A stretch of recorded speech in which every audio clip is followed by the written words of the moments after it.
chapter 5 is on collaboration.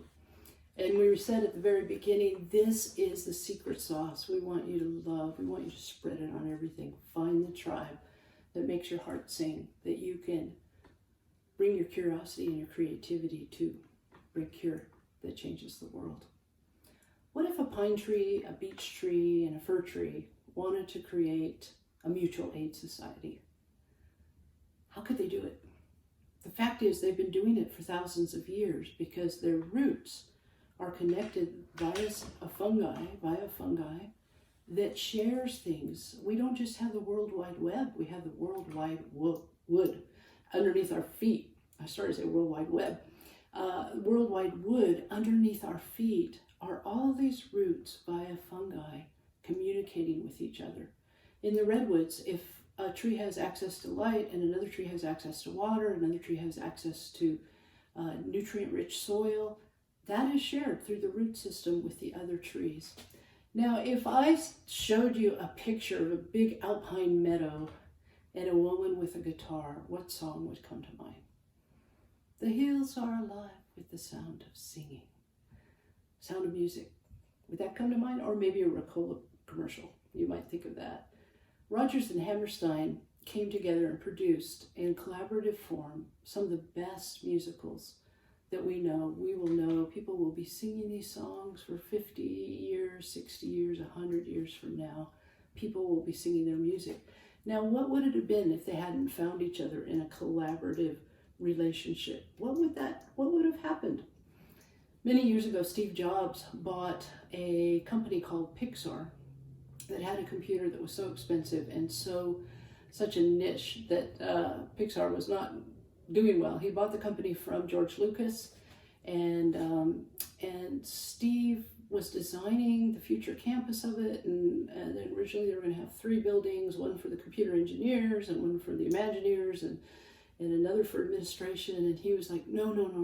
We're going to create a big open space where people will bump into each other and share ideas. Because one of the things Steve Jobs understood was the collaboration, the important collaboration between humanness and liberal arts and technology, so that the arts drive the technology and then the technology drives the arts. Now, we're all acquainted with these beautiful Pixar films that have come out of this collaboration of all 3 departments coming together, being in the same space together, not being siloed off at different points of the campus of there's the administration building, there's a computer generating building, and here's the artist. No, all together, all discussing things, running into each other at lunch and at coffee. Collaboration has brought you such beautiful films out of Pixar. And movies are probably one of the most collaborative things. I challenge you to just sit through, Joey and I always, just as a point of honor, we sit through the credit roll of any movie we watch just to honor those names. You know, we don't, sometimes we'll know somebody, but very rarely we'll know anyone, but we just want to honor them as we watch them. And collaboration is so important. Soup as a cure. A scientist named Jake came up with an idea of one of his children was in a school. And so between 4 and 11-year-olds, he sent them all home with a plastic test tube. And he said, bring home back to school your recipe that your family serves when you get sick. And so 60 tubes came back, and they spun them and they froze them and they did all sorts of things. And what they found common in the soups that those little children brought back was something that actually was fighting malaria. It was an ingredient that was a very strong cure for malaria.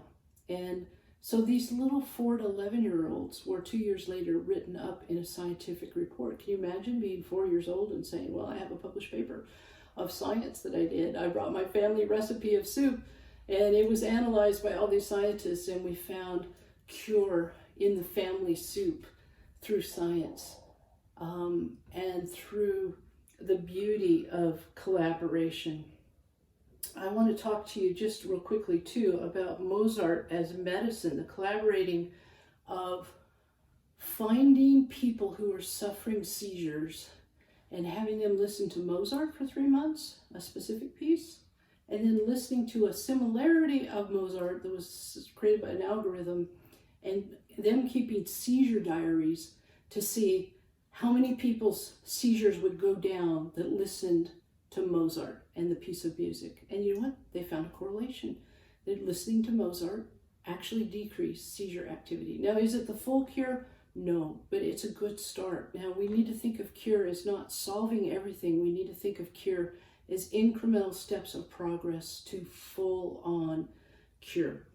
And so some of us will be bringing little cures of laughter, little cures of insight. Some of us will be bringing big, great, big cures like a vaccine for COVID or whatever.